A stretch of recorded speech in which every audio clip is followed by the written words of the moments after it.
श्री गणेशाय नमः। जय माता दी, जय श्री राम।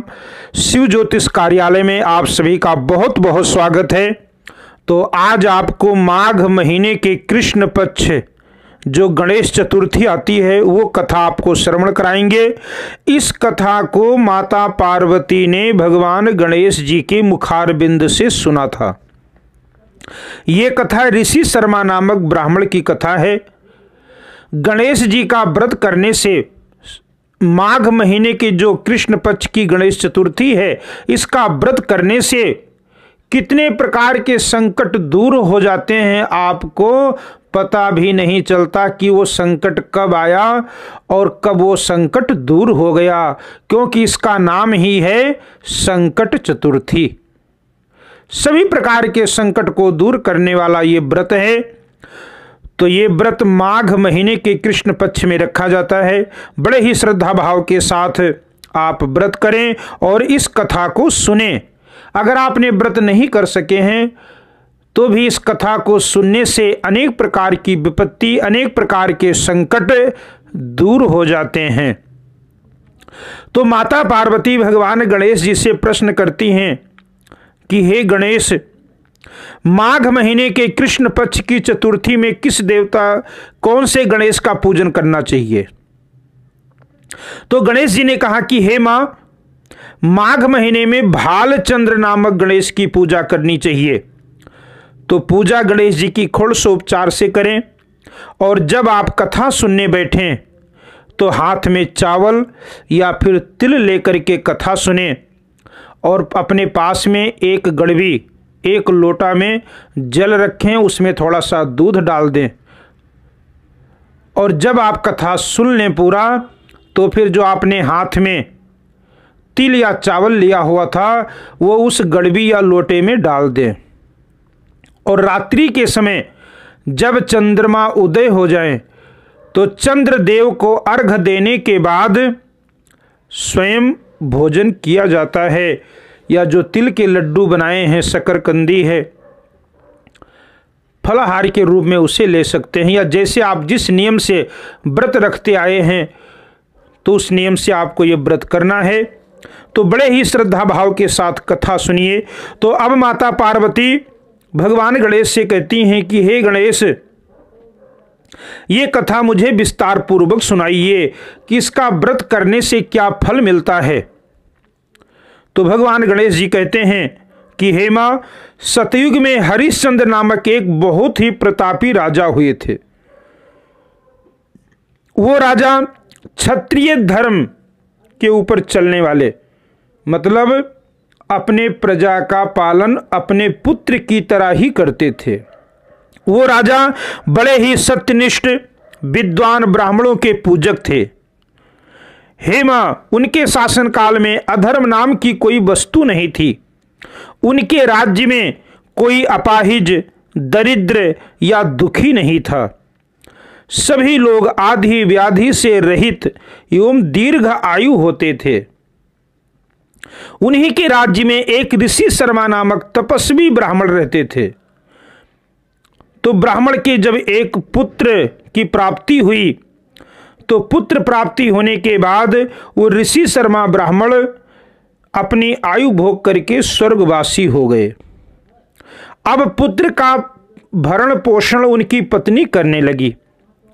वो विधवा ब्राह्मणी भिक्षाटन के द्वारा पुत्र का पालन पोषण करती थी। उस ब्राह्मणी ने माघ मास की संकटा चतुर्थी का व्रत किया।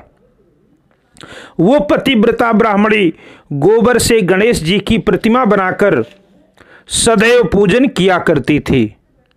भगवान गणेश कहते हैं कि हे पार्वती, भिक्षाटन के द्वारा ही उसने पूर्वोक्त रीति से तिल के लड्डू बनाए, पूजन की सभी तैयारी की। इसी बीच जो ब्राह्मण का पुत्र था उसने गणेश जी की जो गोबर की मूर्ति बनी हुई थी उसको अपने गले में बांधकर और अपनी इच्छा अनुसार घर से बाहर निकल गया खेलने के लिए। तब एक नर पिशाच कुम्हार ने उस ब्राह्मणी के 5 वर्षीय बालक को जबरन पकड़कर अपने आवा में छोड़कर मिट्टी के बर्तनों को पकाने के लिए उसमें आग लगा दी। इधर उसकी माँ जो ब्राह्मणी थी अपने बच्चे को ढूंढने लगी। उसे ना पाकर वो बड़ी व्याकुल हुई। वो ब्राह्मणी विलाप करती हुई गणेश जी की प्रार्थना करने लगी कि हे गणेश जी, विशाल शरीर वाले, हे सूर्य नारायण के लाली के समान कांतिशाली, हे सुंदर जटा समूह को धारण करने वाले, आप हमारे पुत्र की रक्षा कीजिए। हे गजानन, हे चार भुजाधारी, हे मस्तक में चंद्रमा को धारण करने वाले, हे विनायक, हे अनाथों के नाथ, हे वरदायक, मैं पुत्र के वियोग में बहुत व्यथित हूँ, आप मेरी रक्षा कीजिए। वो ब्राह्मणी इसी प्रकार आधी रात तक विलाप करती रही। प्रातःकाल होने पर कुम्हार अपने पके हुए बर्तनों को देखने के लिए आया। जब उसने आवा खोल के देखा तो उसमें जांघ भर पानी भरा हुआ है। इससे भी उसे अधिक आश्चर्य हुआ कि जिस बच्चे को बलि देने के लिए उसने आवे में बिठा करके और आग लगाई थी, वो बच्चा उसी अवस्था में बैठा उसी आवे में खेल रहा है। ऐसी अद्भुत घटना देखकर वो कुम्हार कांपने लगा और कांपता हुआ वो राजा हरिश्चंद्र के दरबार में पहुंच गया और उसने जाकर के सभा में अपने कुकृत्य का वर्णन किया। कुम्हार ने कहा कि हे राजन, हे तेजवान राजा, अग्नि के समान तेजवान हो महाराज आप। हे महाराज हरिश्चंद्र, मैंने जो कर्म किया है उसके लिए तो मुझे फांसी की सजा भी बहुत थोड़ी है। कुम्हार ने आगे कहा कि महाराज, कन्या के विवाह के लिए मैंने कई बार मिट्टी के बर्तन पकाने के लिए आंवा लगाया, परंतु मेरे बर्तन कभी भी नहीं पके। हर बार वो बर्तन कच्चे रह जाते थे। तब मैंने भयभीत होकर एक तांत्रिक से इसका कारण पूछा तो तांत्रिक ने कहा कि अगर आप अपने आवे में किसी बच्चे की बलि चढ़ा दो तो तुम्हारे आवे में मिट्टी के बर्तन पकने लग जाएंगे। कुम्हार कहने लगा, महाराज मैंने सोचा कि मैं जिसके बालक की बलि दूंगा उसके माता पिता मुझे क्यों छोड़ेंगे, वो तो मुझे मार डालेंगे। इसी भय से हे महाराज मैंने दृढ़ निश्चय किया कि ब्राह्मण की तो मृत्यु हो गई है और ब्राह्मणी भिक्षा मांग करके अपने बच्चे का पालन करती है, तो अगर मैं इस ब्राह्मणी के बच्चे को बलि चढ़ा देता हूं तो ये ब्राह्मणी हमारा कुछ कर भी नहीं सकती है। तो इस प्रकार से मैंने महाराज उस बच्चे को ले जाकर के आवे में रख दिया मिट्टी के बर्तनों के साथ और मैंने बाहर से अग्नि लगा दिया। महाराज जब मैं सुबह आकर के आवा खोला तो वो बच्चा उस आवे में निर्भीक होकर के और खेल रहा है। महाराज ना तो बारिश हुई, वो पानी वहां से पता नहीं कैसे आ गया, अब हमारे आवे में पानी भरा हुआ है। महाराज जब मैं ऐसा दृश्य देखा तो हमारा शरीर कांप उठा और इसकी सूचना देने के लिए मैं आपके पास आया हूं। कुम्हार की बात सुनकर राजा बहुत ही विस्मित हुए और उस लड़के को देखने के लिए राजा स्वयं ही उस कुम्हार के आवे के पास पहुंचे। तो बालक को प्रसन्नतापूर्वक खेलते देखकर मंत्री से राजा ने कहा कि ये क्या बात है, ये लड़का किसका है, इसका पता लगाओ।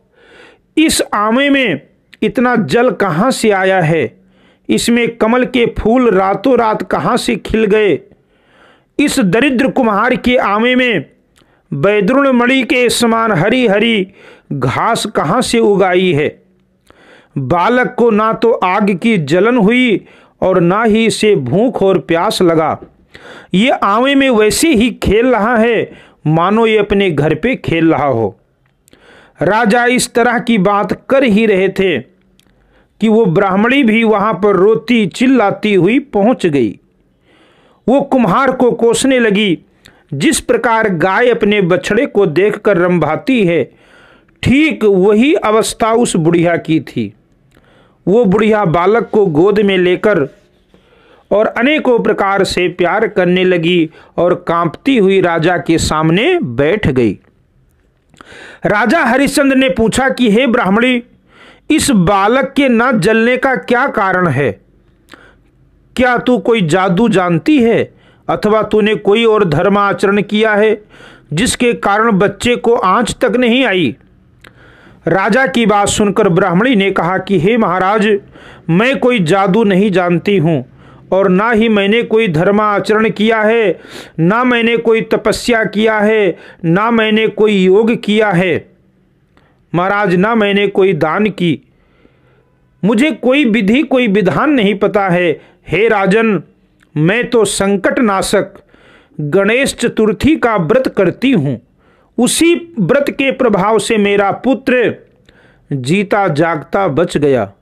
ब्राह्मणी की बात सुनकर राजा ने कहा कि मेरे राज्य की संपूर्ण जनता इस संकट नाशक गणेश चतुर्थी का व्रत अवश्य करें, इसमें मेरी पूर्ण सम्मति है। राजा ने उस वृद्धा ब्राह्मणी की परिक्रमा करते हुए कहा कि हे पतिव्रते, तू धन्य है। राजा ने संपूर्ण नगर निवासियों को गणेश जी का व्रत करने का आदेश दिया। इस आश्चर्यजनक घटना के कारण सभी लोग उस दिन से प्रत्येक मास की गणेश चतुर्थी का व्रत करने लगे। इस व्रत के प्रभाव से ब्राह्मणी ने अपने पुत्र के जीवन को पुनः पाया था। इतना कहने के बाद भगवान श्री कृष्ण युधिष्ठिर से कहते हैं, हे युधिष्ठिर, ये व्रत सभी व्रतों में सर्वोत्तम है। इस व्रत को आप भी कीजिए, क्योंकि आपका राज्य छिन गया है। अगर आप इस व्रत को करोगे तो तुम्हारा गया हुआ राज्य भी तुम्हें अवश्य मिलेगा।